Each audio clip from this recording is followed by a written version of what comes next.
Halo sahabatku semuanya, selamat berjumpa di channel kami.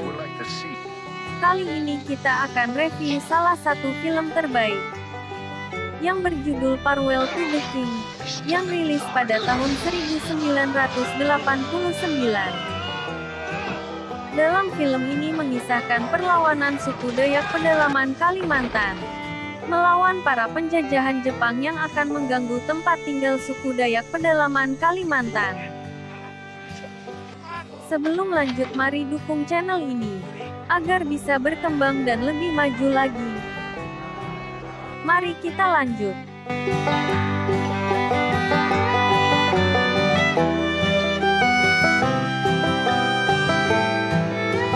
Film berawal dari sebuah pesawat sekutu yang melintas dan akan menurunkan dua tentara Inggris di sebuah hutan pedalaman Kalimantan. Di Kalimantan waktu itu, sekutu menugaskan tentaranya di berbagai daerah. Tujuan dari tentaranya itu untuk membantu para suku Dayak pedalaman Kalimantan untuk berperang melawan penjajahan Jepang.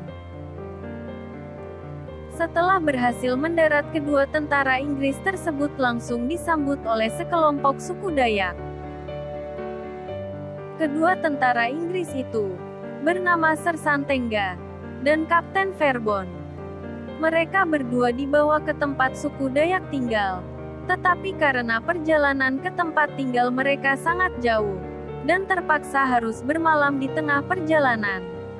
Di saat istirahat terlihat Sir Santengga dan Kapten Fairbairn begitu lelah, yang membuat mereka berdua tertidur nyenyak.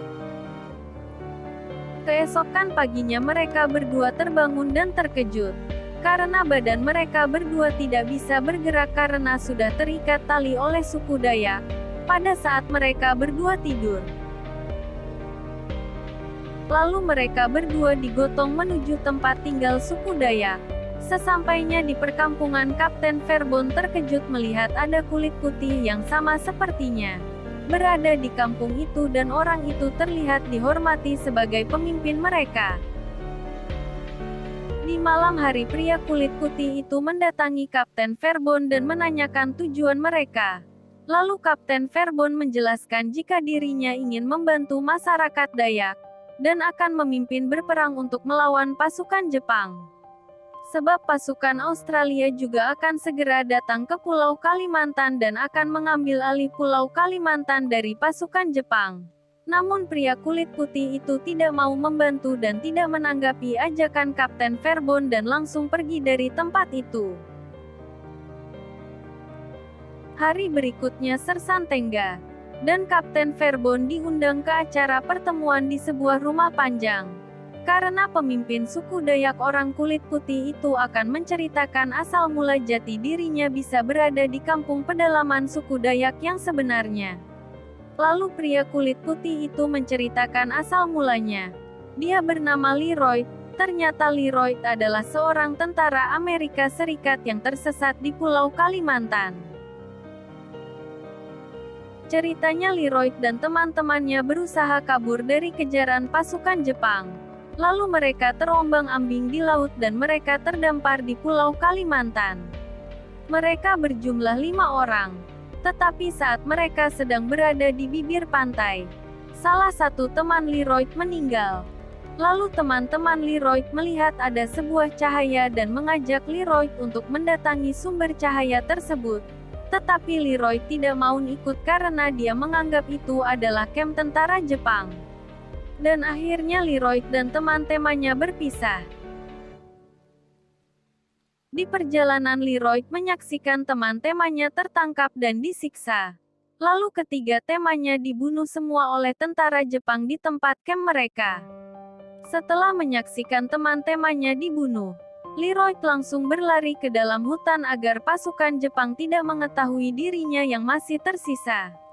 Leroy terus berjalan beberapa hari di dalam pedalaman hutan Kalimantan. Setelah berhari-hari berjalan menyusuri lebatnya pedalaman hutan Kalimantan, Leroy terlihat mulai putus asa dan tidak tahu seperti apa nanti nasibnya di dalam hutan. Lalu Leroy beruntung karena bertemu dengan seseorang suku Dayak yang bernama Guai, yang sedang berburu binatang di dalam hutan. Dan Guy yang melihat langsung membawa Leroy ke kampungnya. Lalu Leroy diikat di tengah-tengah kampung. Namun ternyata ada salah satu pemuda yang bernama Lian. Lian mengingini kepala Leroy untuk dijual ke tentara Jepang. Lalu rencana Lian ditentang oleh seorang adik Guy. Dan Lian pun tidak berani melawan. Dikarenakan keluarga Guy orang terpandang di kampung tersebut. Lalu Leroy dirawat oleh adik Guy dan diajarkan cara bertahan hidup, bahasa dan adat istiadat suku Dayak kepada dirinya. Dan beberapa hari berteman membuat mereka berdua semakin akrab. Di suatu malam Lian mengatakan ke tetua suku Dayak bahwa dirinya berkeyakinan jika dirinya adalah dewa, karena mendapatkan mimpi.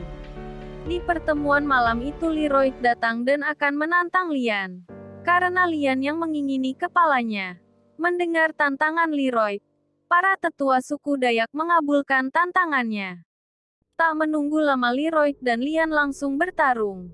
Dalam pertarungan yang sengit dan memakan waktu cukup lama. Dan Leroy banyak mendapatkan luka akibat sabetan mandau Lian. Dan di akhir pertandingan Leroy mampu mengalahkan Lian dengan menusuk Lian hingga mati. Keesokan harinya Leroy mengumpulkan semua suku-suku Dayak yang ada di sana untuk bersatu. Dan Leroy mampu menyatukan semua. Lalu diangkatlah Leroy menjadi kepala suku. Dan Leroy sejak awal jatuh hati dengan adik Guy, maka mereka berdua pun menikah.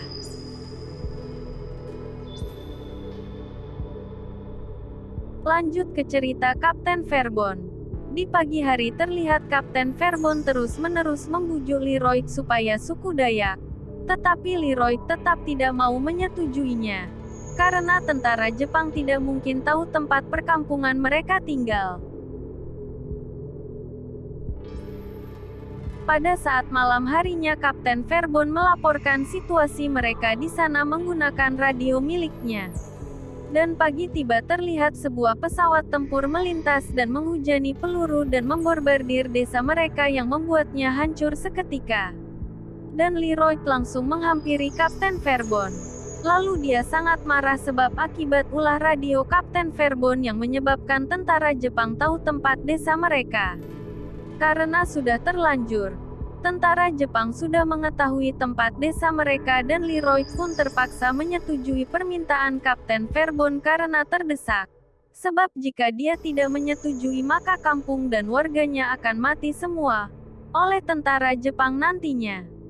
Tetapi Leroy membuat perjanjian tertulis. Jika perang melawan Jepang selesai maka dirinya dan warganya merdeka dan kembali seperti awalnya lagi. Dan juga para tentara sekutu pun tidak boleh lagi mengusik desa dan kampung mereka lagi. Mendengar perjanjian itu Kapten Verbon menyetujui perjanjian dari Leroy dan berjanji akan menyampaikan.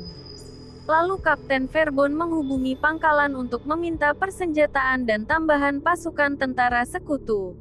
Untuk melatih warga Dayak untuk berperang dengan senjata lebih canggih. Setelah beberapa hari berlatih semua berjalan dengan baik. Dan mereka siap untuk berperang melawan tentara Jepang. Hari berikutnya mereka mulai menyisir tempat-tempat di mana tentara Jepang berada. Dan mereka menemukan tempat tentara Jepang. Dan terlihat Kapten Verbon begitu senang dan akan memfoto. Dengan jarak yang lebih dekat dengan tentara Jepang. Lalu Kapten Verbon mendekati dan ternyata sial.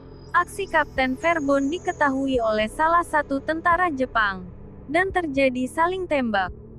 Kapten Verbon yang melihat tentara Jepang yang banyak. Lalu dia berlari menyelamatkan dirinya tetapi malah tersesat di hutan. Leroy yang dari awal sudah menunggu Kapten Verbon di tempat titik yang sudah dijanjikan. Namun tak datang-datang. Terpaksa Leroy mencari dan sampai di sebuah tempat dan melihat Kapten Verbon sedang berjalan lalu jatuh pingsan. Pada saat Leroy menghampiri Kapten Verbon ternyata tentara Jepang melihatnya lalu menembak mereka berdua. Yang membuat mereka berdua hampir tertangkap. Lalu hari berikutnya Kapten Verbon berpamitan untuk kembali ke Morotai untuk melaporkan misi yang dia jalankan. Dan dia tidak lupa meminta surat yang dulu pernah Leroy janjikan kepadanya. Setelah sampai di Morotai, Kapten Verbon langsung mendatangi Kolonel Ferguson, dia adalah atasannya. Dan Kapten Verbon langsung menceritakan situasi pengalamannya hidup di pedalaman hutan Kalimantan bersama suku Dayak. Lalu dia mengatakan suku Dayak saat ini sedang dipimpin oleh Leroy. Dan Leroy membuat perjanjian tertulis. Namun Kolonel Ferguson mengatakan kepada Kapten Verbon agar tidak terbawa suasana terhadap suku Dayak di sana sebab mereka nantinya akan berkhianat terhadap suku Dayak. Sesudah menemui Ferguson esok harinya, Kapten Verbon menemui MacArthur, penjabat tertinggi tentara sekutu di bagian Pasifik. Lalu Kapten Verbon sangat beruntung karena perjanjian tersebut disetujui oleh Jenderal MacArthur. Setelah selesai pertemuannya, Kapten Verbon langsung kembali ke Kalimantan lagi. Pada saat tiba di sana terlihat banyak suku-suku Dayak lainnya yang mengungsi ke desa itu akibat desa mereka sudah dihancurkan tentara Jepang. Malam hari Leroy menemui Kapten Verbon untuk mengucapkan terima kasih karena sudah membantu membuat perjanjian dimintanya itu. Keesokan harinya Leroy membawa tentara sekutu ke desa yang bernama Celaawan. Di desa tersebut didiami oleh suku Dayak Punan. Jalan untuk menuju ke desa tersebut hanya ada satu jalan, ialah melewati lubang goa. Maksud Leroy membawa mereka ke desa itu untuk memasang perangkap bom di dalam gua. Jalan akses masuk ke desa tersebut. Jika tentara Jepang menyerang, mereka bisa menutup jalan itu, supaya tentara Jepang tidak bisa masuk ke situ. Hari demi hari tentara Jepang memulai masuk ke dalam hutan, tetapi mereka tidak bisa menemukan suku Dayak. Karena akses jalan dan medan sangat berat, ditambah lagi kelaparan dan kelelahan menjadi pembunuh bagi tentara Jepang. Saat di perjalanan mereka juga diserang oleh suku Dayak yang juga menggunakan senjata modern sehingga tentara Jepang mulai kewalahan di dalam hutan. Saat mereka sedang mengatur strategi, salah satu sersan mengatakan jika pasukan Jepang diketuai oleh Kolonel Hantu. Pasukan ini sangatlah kuat dan berani mati, yang terkenal dengan kuat walaupun tidak ada makanan, mereka tetap bugar dan tidak mengenal kelaparan saat menjalankan misinya. Pasukan itu sudah mulai masuk menyisir hutan untuk mencari perkampungan suku Dayak. Pada saat itu juga Leroy mendapat berita jika desa terdekat mereka sudah diserang oleh pasukan Jepang. Sesampainya di desa itu, mereka tidak ada menemukan suku Dayak yang tersisa di desa itu. Tetapi mereka hanya mendapatkan banyak tulang belulang warga Dayak yang mereka lihat. Mungkin itulah sebabnya Kolonel Hantu tidak mengenal kelaparan dan tetap bugar, karena itu mereka lakukan kanibal agar tetap bertahan hidup walaupun tidak ada makanan sewajarnya. Seluruh pasukan Dayak memulai penyerangan dengan menghadang pergerakan tentara Jepang, dan mereka mulai menyerang pada malam hari yang akan mempermudahkan mereka membunuh para pasukan Jepang. Dalam pertempuran malam itu mereka berhasil mengalahkan tentara Jepang. Tetapi pasukan Kolonel Hantu berhasil lolos dan masuk ke desa mereka. Leroy yang mengetahui pasukan Kolonel Hantu lolos, lalu segera mendatangi desa Celaawan tempat suku Punan, untuk meledakkan bom di goa jalan menuju desa Celaawan itu. Sesampainya di dalam goa mereka ingin meledakkan bom tersebut. Di sana sudah terlihat suku Punan beramai-ramai melihat bom tersebut, mereka ingin menyaksikan, karena menganggap itu sebuah pertunjukan. Karena mereka baru melihat dan tidak tahu itu berbahaya. Dan pada akhirnya bom itu gagal diledakkan karena banyak suku Punan yang menunggu ledakan itu. Walaupun gagal diledakkan, pasukan Leroy berhasil mengalahkan pasukan Jepang di goa itu. Namun Jepang begitu cerdik, mereka tidak hanya menyerang suku Punan saja. Pada saat bersamaan mereka juga membagi dua kelompok menyerang desa tempat kediaman Leroy. Setelah selesai mengalahkan pasukan Jepang di desa itu, Leroy langsung segera berlari ke desanya, tetapi ternyata Leroy sudah terlambat karena di desanya sudah banyak yang dibantai oleh pasukan Jepang. Dalam penyerangan ke desa itu, istri dan anak Leroy ikut menjadi korban serangan pasukan Jepang. Saat itu juga pasukan Dayak berhasil memukul mundur sisa tentara Jepang. Hari berikutnya mereka melakukan pemakaman kepada suku Dayak yang meninggal. Setelah selesai pemakaman, Leroy langsung memburu sisa pasukan Jepang, yang berhasil mundur dan akan membunuh mereka sampai habis. Dan ada sebagian sisa pasukan Jepang yang berhasil mereka kepung di sebuah pinggir sungai. Lalu Leroy langsung memerintahkan pasukan suku Dayak untuk segera membantai mereka sampai habis. Dan terlihat air sungai yang bening berubah menjadi merah. Darah dari pasukan Jepang yang dibantai mereka. Di tempat itu mereka beristirahat dan mendengar radio. Mereka mendengar pengumuman kabar jika bom atom pertama telah dijatuhkan di kota Hiroshima, Jepang. Tetapi sisa pasukan Jepang yang masih lolos secara tiba-tiba langsung menembak mereka. Kapten Verbon saat menghindar berlari lalu tertusuk pisau tentara Jepang yang membuat dia jatuh pingsan. Setelah beberapa minggu Kapten Verbon terbangun dari koma akibat tertusuk, dan dia sudah dibawa ke Brunei. Ternyata Jepang sudah mengaku kalah dan menyerah. Lalu sekarang pasukan Australia yang sedang mengambil alih Pulau Kalimantan. Di sisi lain terlihat kolonel pasukan hantu itu menyerahkan diri ke Leroy.